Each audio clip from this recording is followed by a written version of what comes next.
For joining us on Facebook Live on this wet Friday morning. I'm here with Grace Hawkins. Grace, your company does something completely I didn't realize was around. So why don't you go ahead and introduce your company and kind of what the name of your industry is, maybe. Yeah.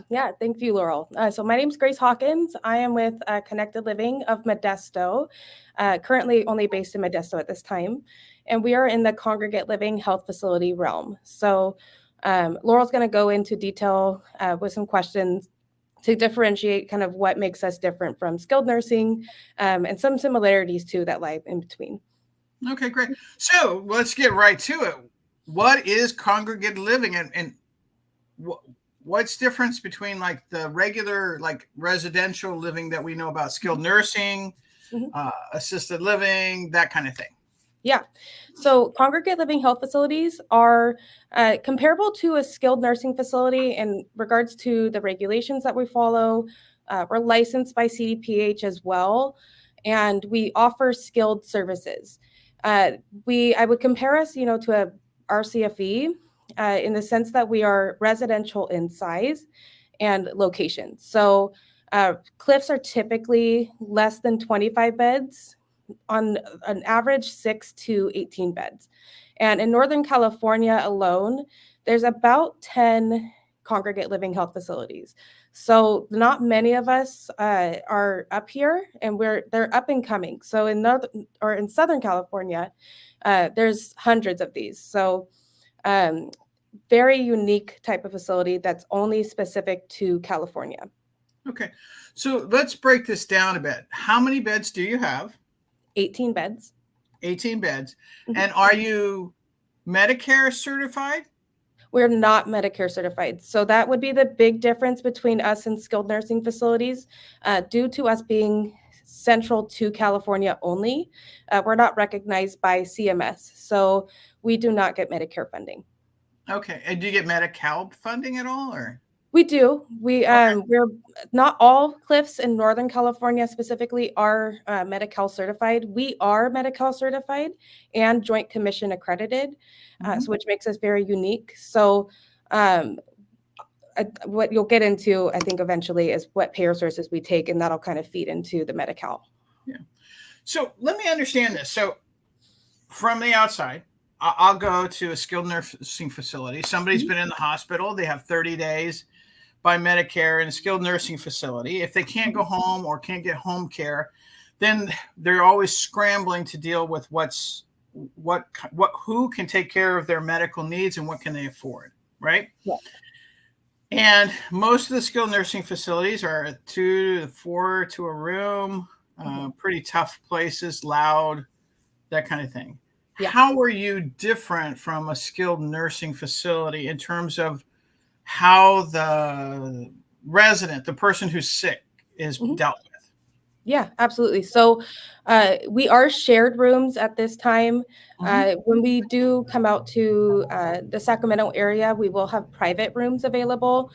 So it is 2 to a room, no more than 2. So no 3 or 4 to a room, which is really nice. And because we're 18 beds, the ratios are much smaller than what you would find in a skilled nursing in regards to nursing staff. So we have 2 LVNs or RNs at all times, plus 2 to 3 RNs for 18 people? Correct. Yeah. All the time, 24 hours a day. 24 hours a day, just like skilled nursing. So 24-hour nursing. We have a medical director. We have PT, OT, ST, and RT. So that's also really unique because we can manage tracheostomy and ventilator-dependent patients. Okay, great. What are your specialties?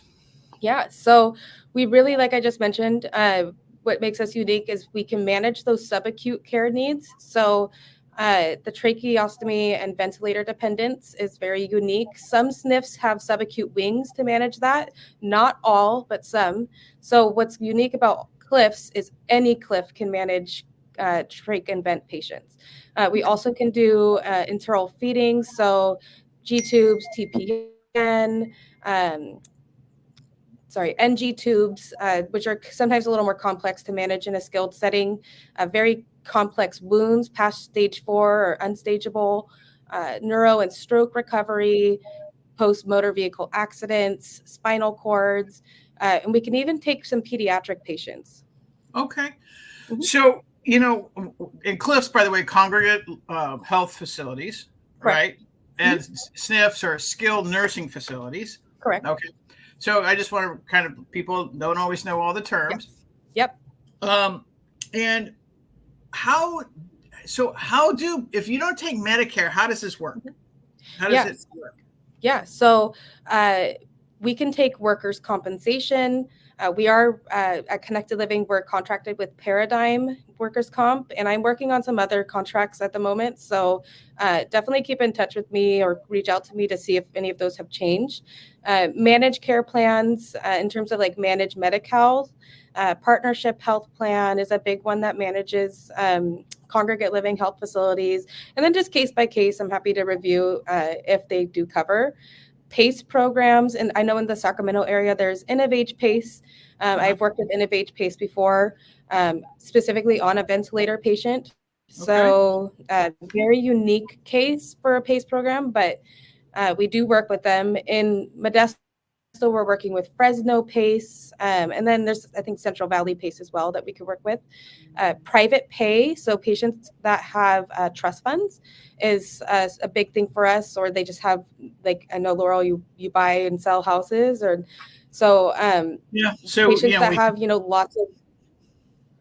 lots of homes, to sell, and then they have lots of revenue or income coming in from that can be utilized for funding this level of care. And then we can also work with regional centers, so developmentally delayed patients.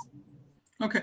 So, and you're not just only dealing with older people, you're dealing with younger people too that need some long-term care after like a bad accident or something like that. So, people's regular insurance or their, insurance company for the car insurance people and stuff like that, especially like you said, workers' comp, other things.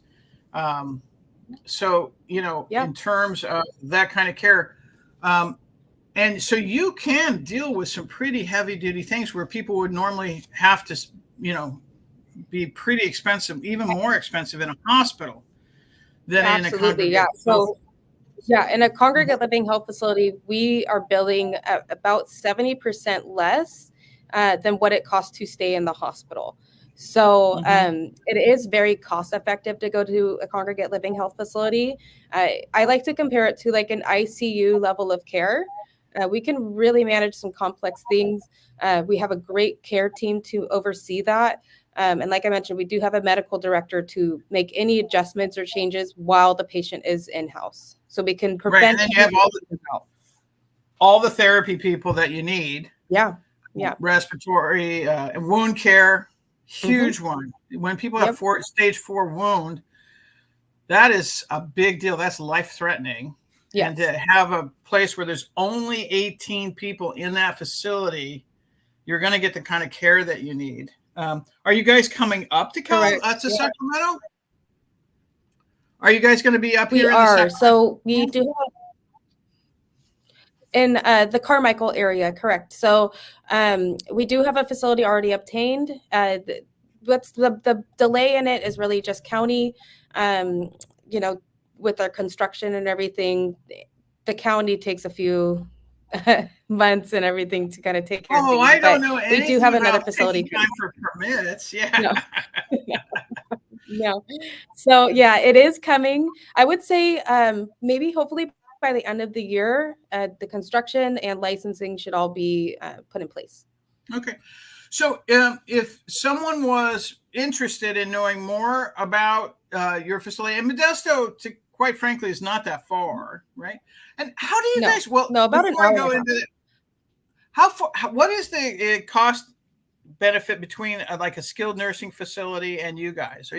You're a little bit more because you handle more, or? I would say, maybe a little bit more because we are smaller scale. Skilled nursings are typically 90 to 150-ish beds. So definitely charge just a little more just based on our ratios and our size, but really not significantly more. We're charging rates that are, justifiable for the care needs that we're managing. Right. And, the chef only is making 18 meals. It's got to be better than if they're making 100 meals, right?